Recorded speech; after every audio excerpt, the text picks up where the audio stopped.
स्वागत है खुदाबंद की प्रेजेंस में आप सबका।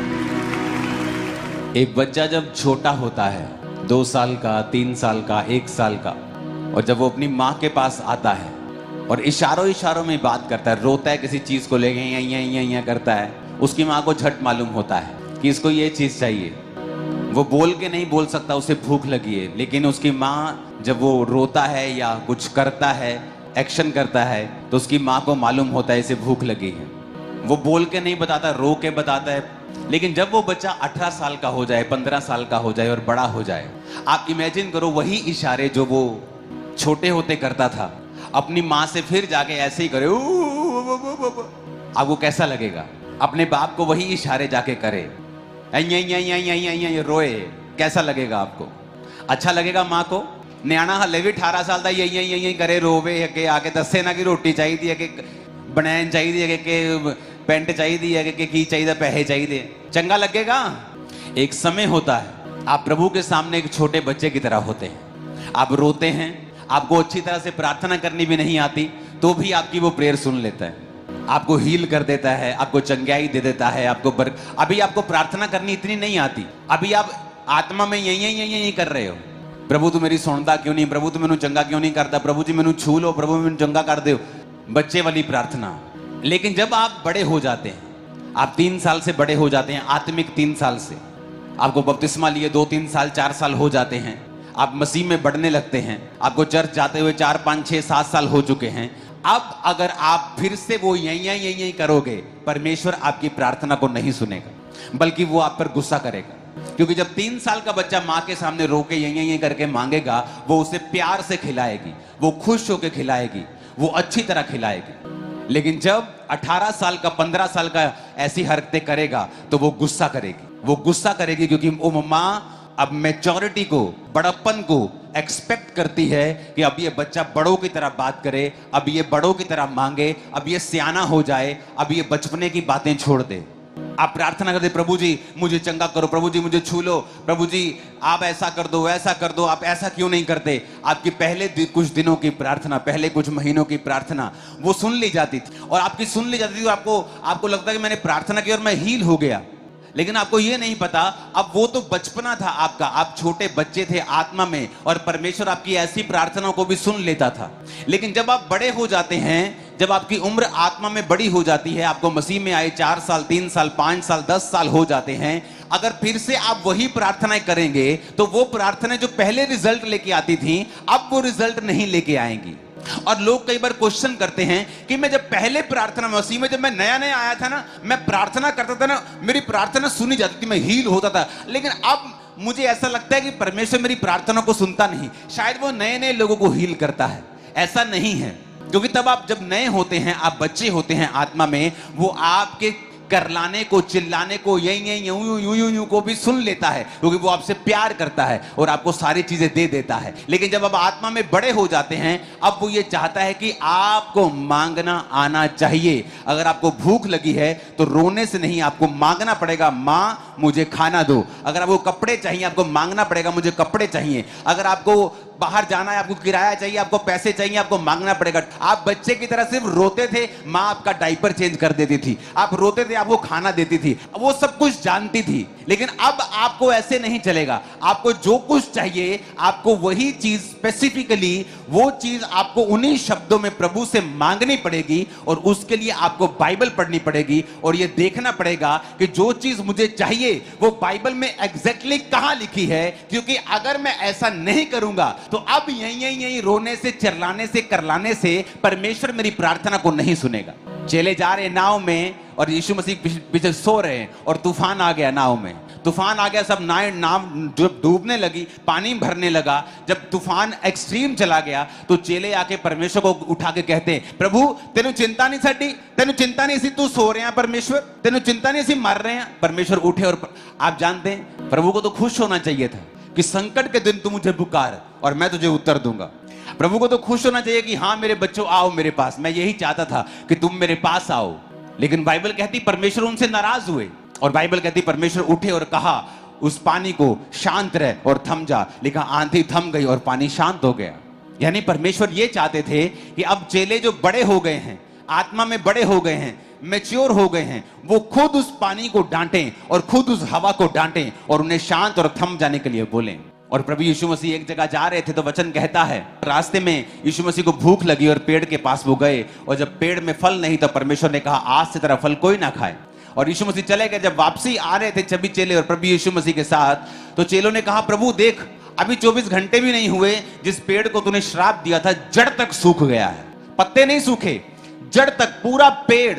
लकड़ी जब सूख जाती है उसका कलर चेंज हो जाता है, पत्तों का तो कलर दिखता है, लकड़ी का भी दिखता है जब पेड़ पूरा सूख जाता है। एक दिन में जड़ वाला पेड़, फल देने वाला पेड़, कभी सूखा दिखाओ कि एक दिन में पेड़ खराब हो जाए, आपको कहीं एग्जांपल नहीं मिलेगी। कहीं दिखाओ एक दिन में पेड़ पत्ते सब कुछ सूख जाए एक दिन में जड़ तक, कहीं एग्जांपल नहीं मिलेगी। और वो पेड़ सूखा हुआ नहीं था पहले से। इस बात की गारंटी ये है कि यीशु मसीह अंजीर के पेड़ के ऊपर फल ढूंढने गए थे, क्योंकि अंजीर का पेड़ तभी फल देता है जब उसके पत्ते हरे होते हैं और नए पत्ते निकलते हैं। जब नए पत्ते निकलते हैं और हरे हरे पत्ते निकलते हैं, पीछे से फल भी निकलता है। जब यीशु मसीह ने देखा कि पत्ते निकल रहे हैं तो फल भी होगा, अंजीर का पेड़ है, पत्ते निकले हैं तो फल भी जरूर होगा। लेकिन जब फल नहीं था तो परमेश्वर ने कहा तू सूख जाए, और नया पेड़, नए पत्ते निकल रहे, 24 घंटे के अंदर अंदर जड़ तक सूख गया। और यीशु मसीह ने कहा, यीशु मसीह ने उनको, अपने चेलों को कहा, जब चेलों ने कहा परमेश्वर तो सूख गया है, मरकुस 11 उसकी 23 आयत में लिखा, यीशु ने कहा मैं तुमसे सच कहता हूं, जो कोई उस पहाड़ से कहे तू उखड़ जाए और समुद्र में जा पड़, और मन में संदेह ना करे वरन विश्वास करे, जो कहता है हो जाएगा, उसके लिए वही होगा। यीशु मसीह ने कहा अगर तू पहाड़ से कहेगा यहां से हट जा, यानी अब परमेश्वर ये चाहते थे कि उसकी कलीसिया मैच्योर हो जाए। यीशु मसीह ने कहा मुझसे बात मत करो, मेरे सामने कंप्लेंट मत करो, सीधा अपनी मुसीबत से जाके बात करो। हे आंधी थम जा, ए समुद्र शांत हो जा। तुम मुझसे कंप्लेंट कर रहे हो अपनी बीमारी के बारे में, क्या तुम नहीं जानते कि मेरे कोड़े खाने से तुम चंगे हो चुके हो? तो प्रभु अब मैं क्या करूं? अपनी बीमारी से बात कर कि उसके कोड़े खाने से मैं चंगा हो चुका, तू यहां क्या कर रही है, तू यहां क्या कर रहा है, चल भाग यहां से यीशु मसीह के नाम। और कहता क्या कर, संदेह ना कर, समुद्र से बात कर, खुदा के पास मत जा कि प्रभु इस समुद्र को तू हटाता क्यों नहीं, इस पहाड़ को तू हटाता क्यों नहीं। परमेश्वर ने कहा पहाड़ से बात कर, डायरेक्टली अपनी मुसीबत से बात कर, बीमारी से बात कर, शैतान से बात कर, कर्जे से बात कर, तेरी बात को वो सुनना पड़ेगा उनको। अब रोते रोते आते हैं प्रेयर लाइन में, मेरे ऊपर डिले का आत्मा काम करता है, मैं जो भी काम करता हूं डिले हो जाता है। तो तेरे शब्द कहां हैं, तो तेरे शब्द कहां हैं? बोल सुबह सुबह उठ के कि डिले का आत्मा मेरी जिंदगी में कभी काम नहीं कर सकता।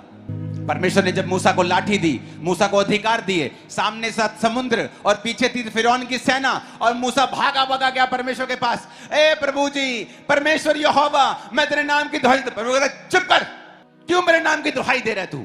हम सोचते हैं यार हम तो परमेश्वर के पास आए हैं, हम तो प्रभु के नाम की दुहाई दे रहे हैं, प्रभु नाराज हो रहा है। यहोवा पिता ने कहा क्यों मेरे नाम की दुहाई दे रहा है? तेरे पास जो छड़ी है उसे समुद्र के सामने लेके जा और उसे दो भाग कर दे। तेरे पास अधिकार है, क्यों तू उनका इस्तेमाल नहीं कर रहा है? तेरे पास मैंने वचन दिए हैं, तेरे मुंह में सामर्थ है, तेरे शब्दों में ताकत है, क्यों तू उनका इस्तेमाल नहीं कर रहा है? मुझे पापा से मिलना, मेरे घर में डेथ हो रही है वीक के बाद। तो तुम्हारे शब्द कहां हैं? जो फैमिली बची है उनको बिठाओ, बैठो एक जगह गोल घेरे में बैठ, अपने हाथ पकड़ के बैठ जाओ जरा और वचन डिक्लेयर करो, मैं ना मरूंगा वरन जीवित रहूंगा और परमेश्वर के कामों का वर्णन करता रहूंगा। मैं ना मरूंगा वरन जीवित रहूंगा और परमेश्वर के कामों का वर्णन करता रहूंगा। लेकिन तुम परमेश्वर के सामने रोते हो, प्रभु तुझे दिखता नहीं, मेरा चाचा मर गया, मेरा फलाना मर गया, मेरा ताया मर गया, वो मर गया, वो मर गया, अब मुझे भी वही बीमारी है। तो क्या इंतजार कर रहे हो कि अब तुम मरोगे? किस चीज का इंतजार कर रहे हो तुम लोग? मरने का?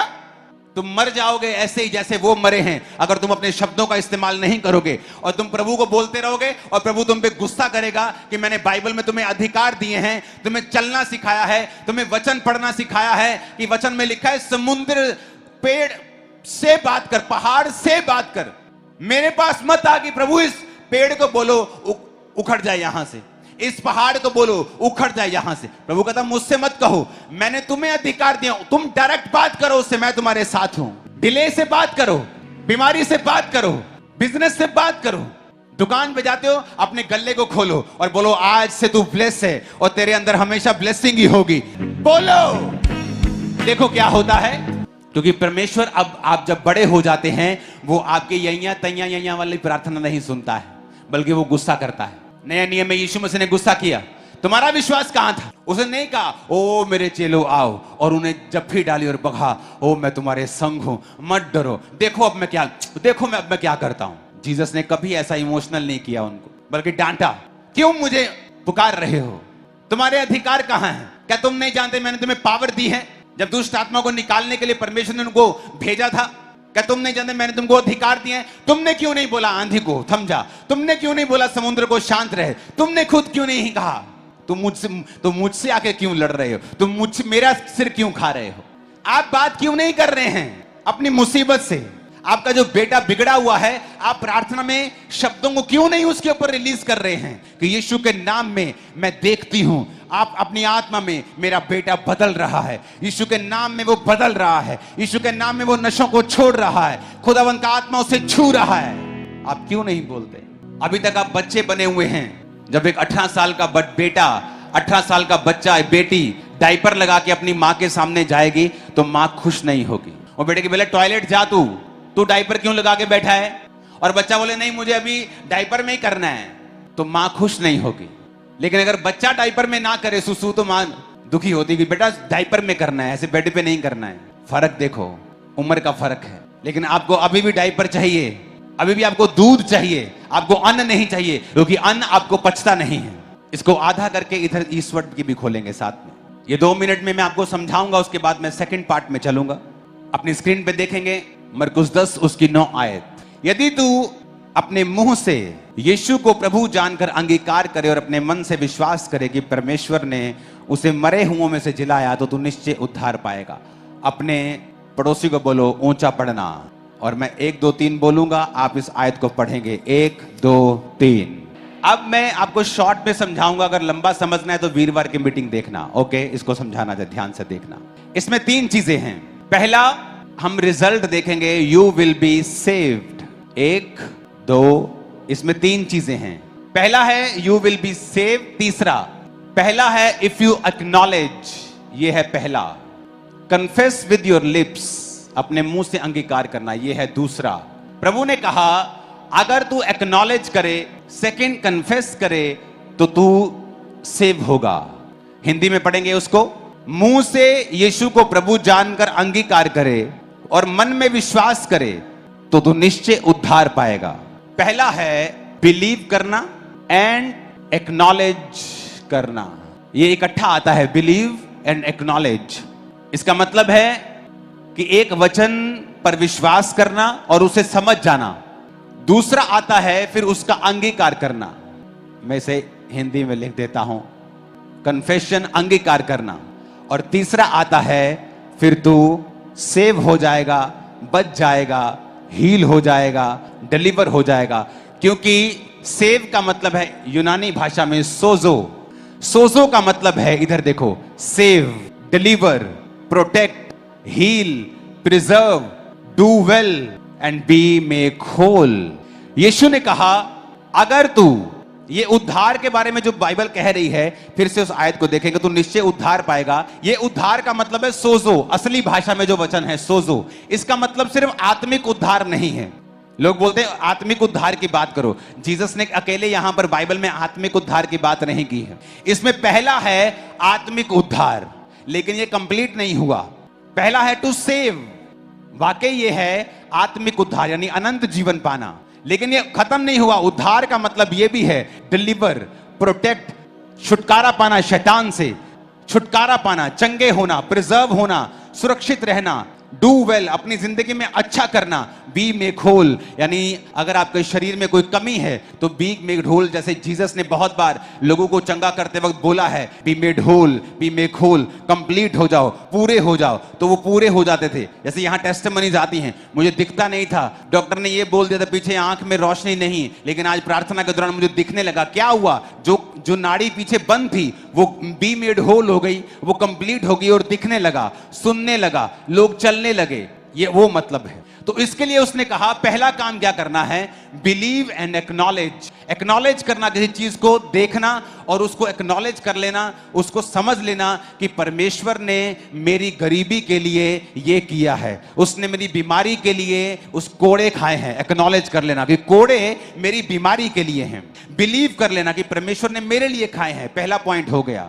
फिर दूसरा पॉइंट है उसका अंगीकार करना, मुंह से, लिप से, होंठों, दिमाग में नहीं, होंठों से, कि प्रभु यीशु मसीह ने मेरे लिए कोड़े खाए हैं। अंगीकार करना, मैं बीमार नहीं हूं, यीशु के नाम में इस बीमारी को मैं डांटता हूं, क्योंकि यीशु के कोड़े खाने से मैं चंगा हो चुका हूं। कहता है जब ये दो काम तू कर लेगा तो तीसरा, यू विल बी सेव्ड, ये अपने आप हो जाएगा कि वो हीलिंग, वो डिलीवरेंस, वो सब कुछ तुम्हारी लाइफ में आ जाएगा जो तुमको चाहिए, अपने आप होना शुरू हो जाएगा। लेकिन पहला काम तुम्हें करना होगा बिलीव एंड एक्नॉलेज, और अंगीकार करना होगा। और तीसरा काम हीलिंग, डिलीवरेंस, वो सेव, वो साल्वेशन, वो अपने आप तुम्हारी लाइफ में होगा।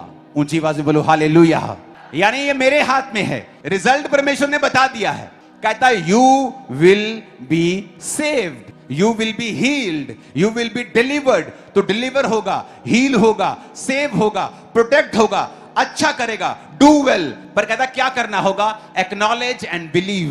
पहले ध्यान देना होगा वचन के ऊपर, बिलीव करना होगा, और सेकंड पॉइंट अंगीकार करना होगा। थर्ड, रिजल्ट आएगा अपने आप तेरी लाइफ। ऊंची आवाज से बोलो हालेलुया। इसमें दो चीजों का हमें ध्यान देना है। हमारा विश्वास हमारे बोले गए शब्दों के ऊपर नहीं है, किसके ऊपर है?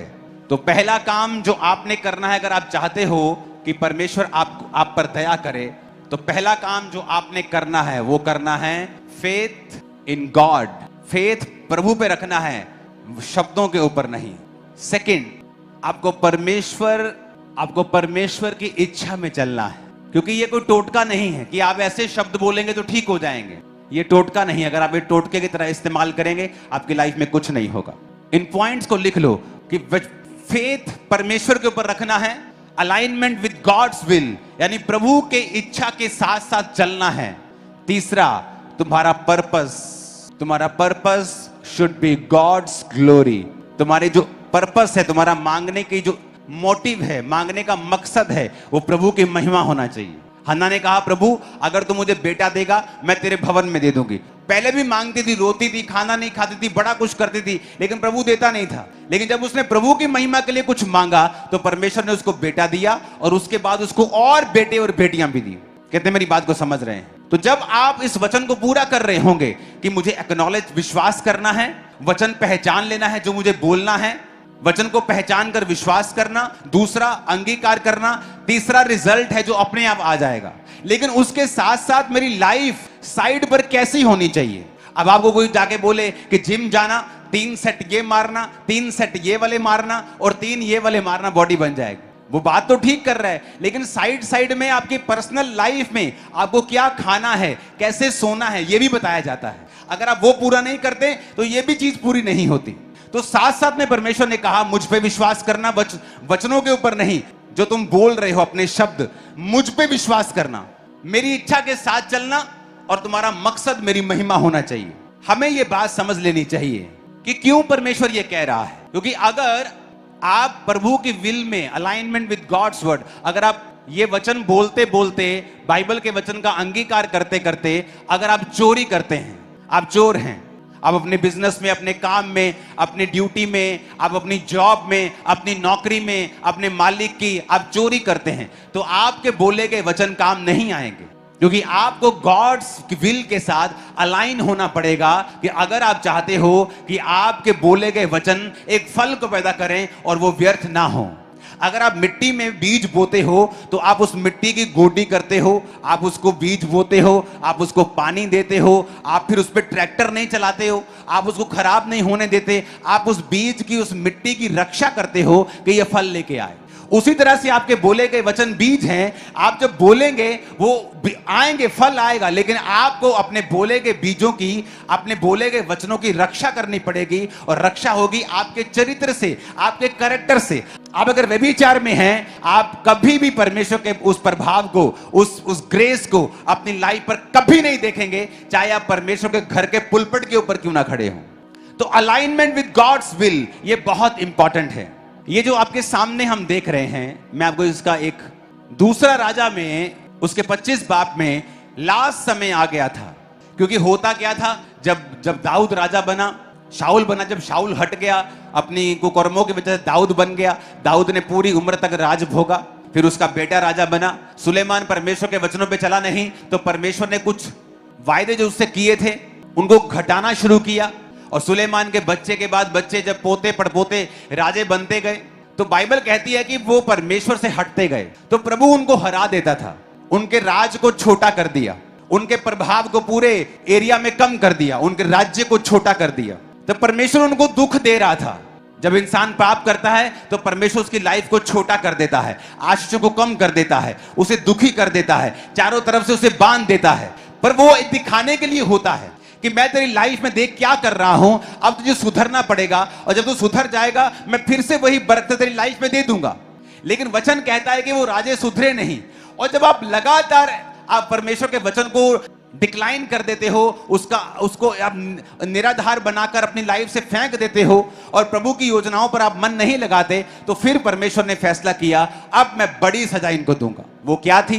परमेश्वर का भवन जो सुलेमान ने बनाया था, उसमें से सोने चांदी के बर्तन, पीतल से भरा हुआ, सोने चांदी से भरा हुआ पूरा यरूशलेम की महिमा, परमेश्वर ने एक राजे को भेजा, और उस राजे ने अपने उस यरूशलेम को घेर लिया। जब यरूशलेम को बहुत देर तक वो घेरे रहा, वहां खाने पीने की कमी होने लगी, महंगी होने लगी चीजें, क्योंकि सप्लाई सारी पीछे से बंद हो गई। जब बंद हो गई तो वो राजा हारने लगा, और बाइबल कहती है कि नबूकदनेस्सर ने जाके सारा कुछ खत्म कर दिया, परमेश्वर का भवन भी खत्म कर दिया, उसके सारे बर्तनों को ले लिया। और ये परमेश्वर ने किया, शैतान तो टच भी नहीं कर सकता था, प्रभु ने किया, और एक बड़ी सजा देकर उसकी महिमा को, उस शहर की यहूदियों की महिमा को मिट्टी में मिला दिया, राजा की महिमा को मिट्टी में मिला दिया, क्योंकि उसने परमेश्वर के वचन की ओर ध्यान नहीं दिया था। ये थी परमेश्वर की लास्ट सजा। जब आप मुड़ते नहीं, जब आप हटते नहीं, और लगातार सालों साल परमेश्वर आपसे बात करता है और आप नहीं सुनते, तो परमेश्वर ने काम किया। लेकिन परमेश्वर दयालु परमेश्वर भी है। कुछ सालों के बाद यिर्मयाह ने प्रोफेसी की कि परमेश्वर फिर से उन लोगों को बसाएगा, और फिर से बेबीलोन के बंधनों से मुक्त करके वापस उन्हें इजराइल में लेके आएगा और यरूशलेम में लेके आएगा। जब मुझे परमेश्वर ने कहा यरूशलेम नगर फिर से बसाया जाएगा, और बहुत से सालों की कड़ी मेहनत के बाद, दुखी होने के बाद, जब लोग रोने लगे, जब लोग प्रार्थना करने लगे, गलती का एहसास हुआ, क्यों हमने तौबा नहीं की, क्यों हम परमेश्वर के वचनों के ऊपर नहीं चले, तो बाइबल कहती है परमेश्वर ने राजा के दिल में डाला। और वो राजा कोई क्रिश्चियन नहीं था, लेकिन वो राजा जो था वो परमेश्वर में नहीं होने के बावजूद भी, एजरा 1 उसकी 1 आयत में पढ़ेंगे, फारस के राजा कुस्रू के पहले वर्ष में यहोवा ने फारस के राजा कुस्रू का मन उभारा कि यहोवा का जो वचन यिर्मयाह के मुंह से निकला था वो पूरा हो जाए। इसलिए उसने अपने समस्त राज्य में प्रचार करवाया और लिखवा भी दिया। 2 आयत, फारस का राजा कुस्रू यूं कहता है, स्वर्ग के परमेश्वर यहोवा ने पृथ्वी भर का राज्य मुझे दिया है, और उसने मुझे आज्ञा दी है कि यहूदा के यरूशलेम में मेरा एक भवन बनवा। 11 आयत में लिखा है, सोने चांदी के पात्र सब मिलकर 5400 थे। इन सबों को शेबस्सर उस समय ले आया जब बंदी बेबीलोन से यरूशलेम को आए। अब परमेश्वर ने राजे से बात की। जब आप प्रभु की ओर मुड़ते हैं, अलाइन होने लगते हैं प्रभु की इच्छा के साथ कि प्रभु हमने गलती की है, हमें माफ करें, तो आपकी पोजीशन कितनी मर्जी डाउन क्यों ना हो, एक राजा जो यहोवा को नहीं मानता, उसके दिल से, उसके मन से परमेश्वर बात कर रहा है। इमेजिन करो, किसी देश का प्रधानमंत्री क्रिश्चियन नहीं है, लेकिन उसके दिल में आ रहा है कि यहां पर परमेश्वर का बड़ा भवन होना चाहिए। और किन लोग, कौन लोग? जो उसके बंधुए हैं, जिनको भेजने का मतलब है फ्री के कितने मजदूर भेज रहा है, इकोनॉमी इफेक्ट होगी। लेकिन क्योंकि वो लोग प्रार्थना कर चुके हैं, वो लोग परमेश्वर की इच्छा के साथ अलाइन हो चुके हैं, तौबा कर चुके हैं, तो वो हम गीत गा रहे थे ना, एक काम तू नया करेगा, बियाबान में दरिया बहेगा। वो बियाबान में दरिया बहने वाली बात है कि राजे को परमेश्वर कह रहा है मेरा भवन बनवा, और बंधुए जो हैं वो चले जाएं। सोने चांदी के 4000 बर्तन, लाखों करोड़ों रुपए का माल, कहता ले जा शेबस्सर, ले जा, जा अपने यरूशलेम में जा और यहोवा का भवन बनवा। जबकि कितने यहोवा से नफरत करने वाले लोग राजा के आसपास रहते थे। हो सकता है राजा के कई स्पेशल मंत्री परमेश्वर से नफरत करने वाले हैं, लेकिन फिर भी परमेश्वर ऐसा काम कर रहा है। क्यों? क्योंकि इंसान तौबा कर चुका है। वो परमेश्वर की अलाइनमेंट, इच्छा के साथ अलाइन करने के लिए, प्रभु की इच्छा में चलने के लिए अपने मन को तैयार कर चुका है। तो परमेश्वर राजाओं के मनों को बदल रहा है। सोने चांदी दूसरे बर्तन मिला के 5400, कितनी कीमत। यीशु मसीह के जन्म, ये मैं घटनाएं अब बोलूंगा, ध्यान से देखना। यीशु मसीह के जन्म से 538 साल पहले राजा ने डिक्लेयर किया कि ज्यू जो हैं यहूदी यरूशलेम में जाएं और अपने भवन को बनाएं। वही 9 आयत 11 आयत जहां पर लिखा है शेष बज्जर ने वो 5400 बर्तन लेके वो यरूशलेम को चला गया। The first wave of exiles returns, पहला जत्था यरूशलेम में वापस आ गया, क्योंकि भविष्यवाणी पूरी हुई जो यिर्मयाह ने की थी कि ये लोग वापस जाएंगे और परमेश्वर उनको फिर से बसाएगा। अब जब वो आए, कुछ साल वहां पे रहे, क्योंकि सालों से, ऑलमोस्ट सदी से छोड़ा हुआ था अपना देश, आए और फिर से अपने घरों को बनाया, फिर से सेटिंग करनी स्टार्ट की और उसमें कुछ साल लग गए। फिर 515 साल पहले, यानी उस घटना के 15 के साल बाद, 15-20 साल बाद, जो परमेश्वर का भवन था, टेंपल रिबिल्ट, जो भवन था अंडर द लीडरशिप ऑफ जेरुब्बाल की लीडरशिप में, वो भवन जो था वो बनना शुरू हुआ।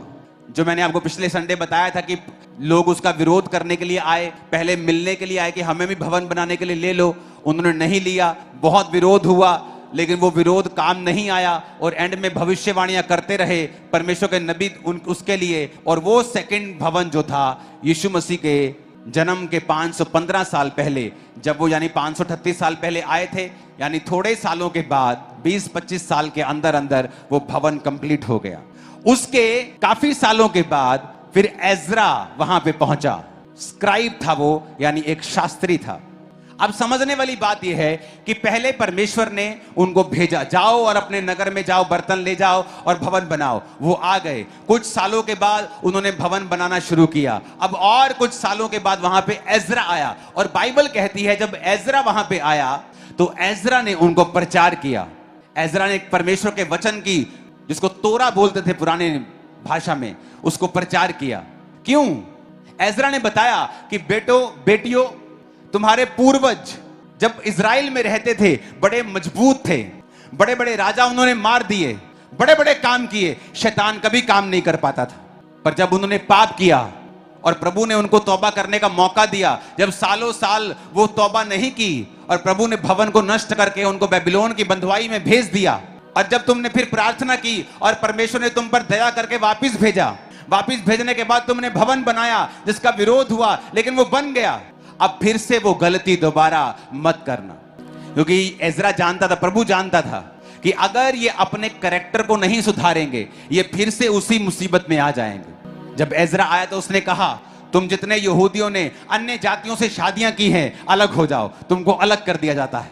एजरा कोई बहुत लव्ड इंसान नहीं था, लोग उससे नफरत भी करते थे। क्यों? क्योंकि वो लोगों के पाप के ऊपर बोलता था। अगर किसी ने गलत शादी की है तो वो खत्म कर देता था, उनको शादियां खत्म फिनिश कर देता था। उसका कितना विरोध हुआ होगा कि तुझे क्या लेने देना है हमारी शादियों से, तुझे क्या लेने देना है हमारी पर्सनल लाइफ से। कितना हेट किया होगा, कितनी उसके खिलाफ युद्धबंदी की होगी, कितनी उसके खिलाफ पॉलिटिक्स हुई होगी। आज लोगों को चर्च में कोई दो लोग कुछ बोलते हैं, कहते पॉलिटिक्स हो रही, मैं जा रहा हूं। जहां परमेश्वर का काम हो रहा है वहां शैतान भी काम करने की कोशिश करता है। लेकिन एजरा अपनी बात से हटा नहीं, और वचन कहता है यीशु मसीह के जन्म से 450 साल पहले एजरा आया और उसने सारे वचनों को बोला, लोगों ने सुना, लोगों ने माना भी। यीशु मसीह ने कहा 38 साल के रोगी को चंगा करके, फिर से पाप मत करना, फिर ना ऐसा ना हो भारी मुसीबत तेरे पे आ जाए।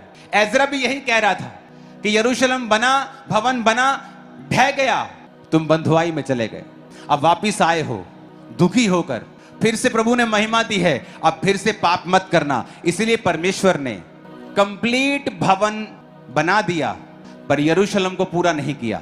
उसकी 4 दीवारी और फाटक अभी भी जले हुए थे, अभी भी टूटे हुए थे।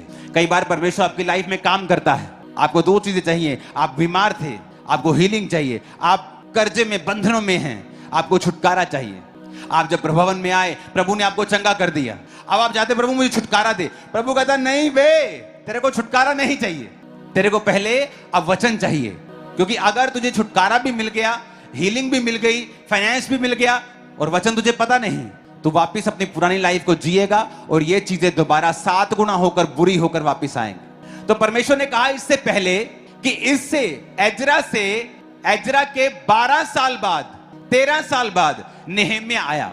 इससे पहले कि मैं नेहेम्या को भेजकर यरूशलेम की यह शहर बना और फाटकों को बनाकर इस शहर की ग्लोरी को कंप्लीट कर दूं, इससे पहले मैं एजरा को भेजूंगा कि जो भवन मैंने बना के दिया है, पहले तुम वचन को मानकर परमेश्वर के वचनों पर चलो, अपने आप को स्ट्रांग करो। जैसे तुम स्ट्रांग हो जाओगे, अब मैं बाकी महिमा भी पूरी कर दूंगा।